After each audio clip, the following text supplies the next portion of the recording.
What's up, guys? Today we're going to be changing the engine oil and filter on the 2019 Ram. So I'm going to be doing a how-to video on that. This will cover the 2019 to current 5th gen Ram DT truck. Now, of course, this is the same engine. Mine has the 5.7 Hemi, no e-torque, but if you do have e-torque, these should be the exact same steps. And it's going to be the same engine that was in the previous generation, the 4th gen Ram as well. So you're probably going to have the same filter number, same oil capacity, all the same steps, same drain plug size. So if you do have an 09 to current classic body style truck, pay attention. These will be the same steps, I'm sure. Let's go ahead and get started. Now, I haven't started the truck yet today, so I'm going to go ahead and do that because what I want to do is get the engine a little warm. It doesn't have to be full operating temp, but just so the needle starts to come up on the temp gauge there, maybe to about the quarter position. What this is going to do is a couple of things. It's going to warm up the oil so that all of the particles in the oil, all the old metal shavings and small contaminants, they're going to be suspended in the oil when it's warmer. And so you're going to get most of that stuff out when you drain the oil as much as you can.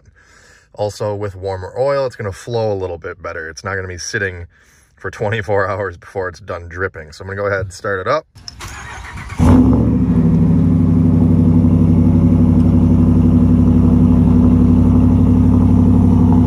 All right, now we're just gonna let it run a little bit. Like I said, I'll probably let that temp gauge get up about a quarter of the way, and then I'll shut it down. After I shut it down, I'm gonna go under and carefully touch the oil pan real quickly and just see how hot it is. If it's too hot for me to hold my hand on there for a couple of seconds, I'm gonna let it sit for a little bit just to cool. We want the oil to be warm, but not to the point where we're gonna be burning ourselves. All right, I've gone ahead and actually basically run it all the way up to temp because I wanna let it sit for about 15 minutes, maybe 20 minutes for all the oil and the heads and everything to drain back down to the pan. So I'm gonna give it 15 minutes. I'll come back and check it. We'll go from there. All right, so it's been about 20, 30 minutes and we're under the truck now. I'm gonna go ahead and touch it here. It's hot, but I can keep my hand on it. So that's perfect for me. We're gonna go ahead now. Now this is the back of the engine. So these are the steer axle wheels right now. I'm behind those. The drain is right here. It exits towards the rear of the truck. The drain plug is a 13mm socket. It does have a tiny bit of play, so if you're lucky, you might be able to get a 1/2" socket on there if you don't have a 13. Give her the old lefty-loosey. And once you got it cracked loose, we'll get our drain pan positioned. Now, because it exits towards the rear of the truck, I don't put the pan directly under it. I move it a little farther back because you have to predict that it's going to shoot back a little ways, so we'll see how this goes. I'll put some gloves on just to keep the hands clean for this part and grab a couple of rags just in case. So we've got the pan kind of positioned at the very front of the pan, just under it. So if it was to drip straight down, we're good. And the pan's about 1.5 feet long. So we have that much room to work with. Let's see what happens. What I do is I push with my index finger to keep this in, and then I use my thumb and my middle finger to spin outward. You hear it just click like that, right there. That means that the threads are all the way out and you can wiggle it quite a bit. So now I can go ahead, and what that's gonna do is keep the drain from just flying out on you. You can pull it when you're ready because I have tension on it with my pointer finger. So now I'm gonna go ahead and, there we go. Good pan placement. Of course, as the oil level in the pan goes down, the stream is not gonna shoot as far, so I'm gonna move the pan back just a little bit. So the reason I like to change my own oil is if you were to bring this to the dealer even, or some like Jiffy Lube type thing, they're gonna pull the plug, and as soon as this main stream is done, well, it's still dripping, they're gonna ram the plug in, spin on your filter, and send you on your way because they're trying to get through as many as they can in a day. I like to let mine drip and get as much oil out as I can before putting the fresh oil in. Yeah, see right now, if you were at a quick lube place, they'd be spinning your filter on, and as soon as they're done spinning the filter on, they'd be ramming this plug back in. As you can see, there's still a steady stream coming out. We're gonna let that go. I'm gonna go mow the lawn and then come back. And this thing should just be a slow drip by the time I come back. Also, a thing to keep in mind, make sure, as you can see, this is a 16 quart drain pan. These Hemis take about 7 quarts. So make sure your drain pan can hold at least 7 quarts. Now is also a good time to inspect your drain plug and make sure that this rubber gasket that's built into the drain plug is not torn or anything. If it's in really rough shape, you should replace the drain plug. I will post the drain plug as well as some filter options and oil options in the video description if you want to purchase your stuff online like I did.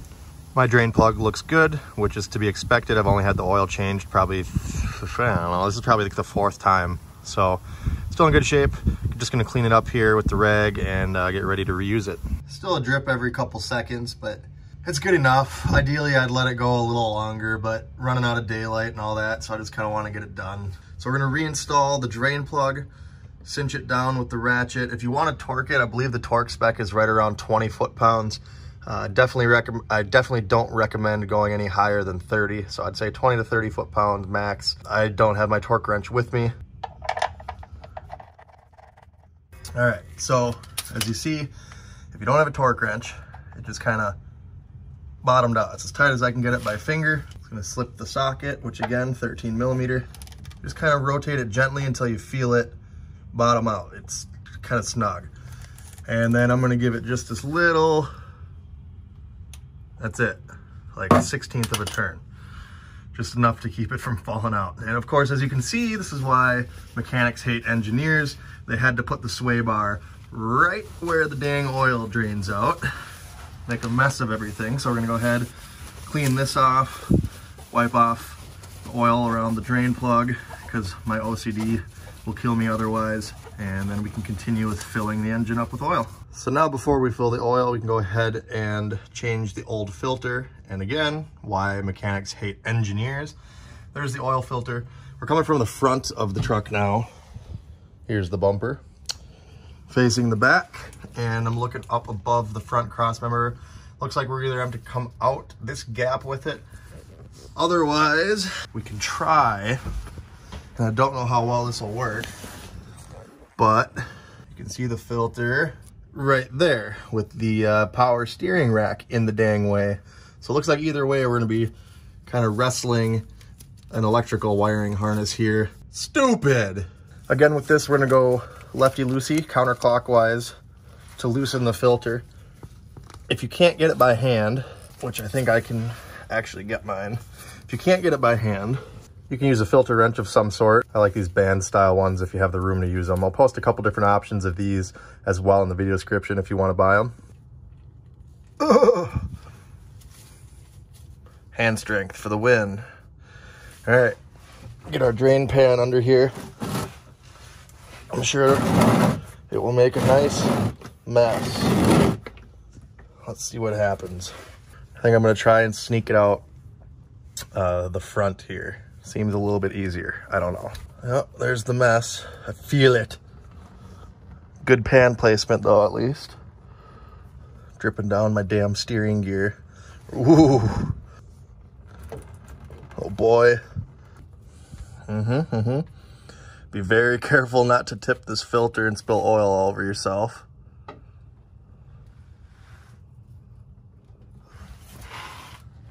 All right, we're just gonna let everything drip for a few minutes while we unbox our goodies. All right, so while everything's dripping down there, I'm gonna just kind of cover what we're using. Today I'm gonna be using Pennzoil full synthetic platinum because that's what Ram recommends. That's what they also recommend for their SRT engines. So I'm not gonna get into the whole, this oil is the best, this filter is the best. At the end of the day, it's all preference. I've run cheap Walmart oil. I've run expensive oil. It is what it is. It depends on your budget and what you prefer. I'm going to use the Pennzoil Platinum because that's what Ram recommends. I don't want any reason for them to have to void warranty. I have this as video evidence that I'm changing it with this and a Mopar filter. You can run your K&N filters. You can run Amsoil filters. I recommend either Mopar or Wix. Obviously, this is OEM. Wix has a good reputation for aftermarket. So the only change here is, as you can see on the oil fill, it says 5W20. Winter is coming up here in Minnesota. It's not uncommon to see negative 20 degrees Fahrenheit, even colder some days. So I'm gonna go with a 0W20. The 20 is the weight at which the oil is when it's up to operating temp. The first number is just how well it flows when it's cold up. So a 5W20, a 10W20, they're both gonna be a 20 weight when they're up to temp. The beginning number is just how well it's gonna flow. So the 0 is gonna flow the best in the cold, which is what I'm gonna need on those cold winter mornings when I'm firing up the truck. I want everything to flow nicely. Don't want any sort of lubrication problems, especially with these pesky Hemi lifters that are known to fail. So 0W20 for this oil change going into fall. Come spring, I would run the 520, but again, doesn't matter. So 7 quarts here with the factory filter. I'll post all this as well as a few other options down in the video description. Now let's go ahead and put this new filter on. Of course, it showed up in a bashed to hell box, so make sure your filter isn't damaged. Make sure it comes with a new O-ring and everything looks okay down in there. Your old oil filter that you just took off, make sure that the O-ring right here is still on that filter. Look up on the oil filter housing and make sure there's not an O-ring stuck to it. Because if you double gasket this thing, if there's another O-ring stuck on the filter housing and then you put this on there, it's gonna for sure leak. And as we see here, no O-ring present, so it should be on our old filter, and that it is, so we're all good. Now this is probably just the heavy truck mechanic in me, but in the semi trucks, our oil filters hold anywhere from 1 quart up to a gallon. So it's really important, in my opinion, to pre-fill your filters, because if you put it up there empty, your engine's gonna be running without any oil pressure for a couple seconds. Now, in this instance, it's not a very big filter. You'll have oil pressure within 1 to 2 seconds, and especially with kind of the crappy spot that the filter is in, I wouldn't blame you for putting this up dry. However, I think, gonna fill it at least halfway. That'll allow me to tilt it a little bit if I need to without spilling. And I highly recommend just taking a little bit of oil and rubbing it around the O-ring just to lubricate it.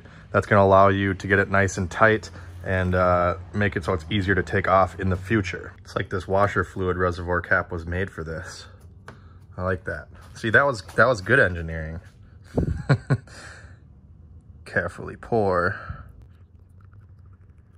Good enough. Take some of this overflow here and just... Now this is purely up to you if you want to do this, but before I put the new filter on, I like to just take a paper towel or rag and kind of just give it a once around on the gasket mating surface. That way if you got any like dirt granules or anything that's going to prevent the O-ring from sealing nice, you'll get that out of the way. So just give that a quick wipe. Now we're going to put the filter in place the same way I took it out and tighten her up. Got to fight that hose right there and this harness. So I think I'm going to jam the filter up, kind of tilt it towards the back of the truck a little bit and maybe jam off to the side here with this hose. There we go. Sorry, I can't get a good shot here. It's pretty tight. Can't even really see what you're doing. You gotta just kind of feel. I can feel the filter's locked onto the threads now. So again, clockwise, righty-tighty. And I did spill even with it only filled halfway, so I'm glad I didn't go any more. All right, so we're gonna tighten it until it kind of bottoms out like that. You feel it make contact with the O-ring. And then they say to give it about another 3/4 of a turn. So if you can do that by hand, great. If not, use a filter wrench that's not going to damage the filter. It doesn't need to be reefed on there, just something, you know, like that. And you know, if you're worried about it not being tight enough, check it after a couple of drives. Obviously not when the engine's super hot because you'll burn your hand on the filter, but you can always get underneath it and try to crank it tighter a little bit more down the road. All right, now the drain pan's out of the way, and I'm just gonna go ahead and wipe off all this oil that dripped down on the steering, on the cross member. I know it's good anti-rust, but I don't want big pools of it, because as soon as you let a bunch of oil accumulate, it's only a matter of time until a bunch of other crud, look at that, until a bunch of other crud sticks to it and starts making a big grimy mess when you're trying to work on this thing in the future. So a little bit of brake clean here would probably come in nice, but Of course, I'm all out. All right, now we can remove our oil fill cap counterclockwise. And I really highly recommend a funnel for this part. It's easy to make a huge mess. So like I said, this engine takes 7 quarts. I just know that also from owning previous Hemis.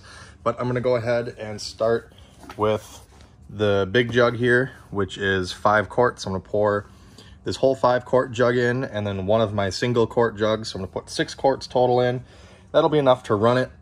And then we'll add the other quart after that, just in case. You never know, something might be goofy.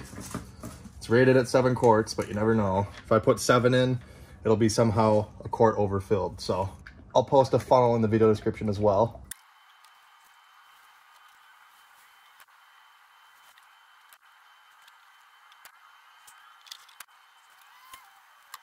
And just like draining the oil until it all comes out, I'm also a fan of getting all the oil out of the jug because I paid for it, good money. So I want that full 5 quarts. And now I'll pour the other single quart that I already had opened up for filling the filter up. Now I'm gonna pull the dipstick just to see where we're at. Don't forget to wipe it off first because it's gonna have the reading on there from when we initially, before we drained the oil. And hopefully, as you can see here, it's in the cross hatching right between the add and the full marks. So now we're going to pull the funnel out, put the fill cap back on real quick, run the engine for about a minute or two, and then shut her down and let it sit for a few minutes while the oil level settles.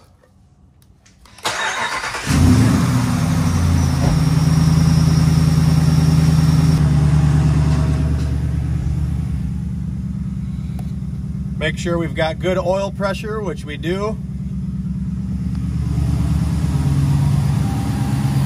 Like I said, I'm gonna let it run just for about a minute. When the engine idles down, I'll shut it off. All right, so that's basically just to get oil flowing to everything, make sure that there's no knocking or nothing, everything's running fine. We have oiled all the main engine components. Now we're gonna let it sit, I would say 2 to 5 minutes.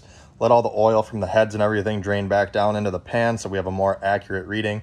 I anticipate we're gonna have to add another quart because like I said, it holds 7 quarts. So check in with you in just a minute. All right, it's been a couple of minutes. Let's pull the stick, wipe it off, dip it again, see what we got. Make sure you're on level ground when you're checking your oil level, of course. I'm in the garage, so I'm good. If you're not on even ground, you can get an inaccurate reading. All right, so it's kind of hard to see, but we're basically just at the add mark. So I'm gonna go ahead and just pour that other quart in because I know it can take it.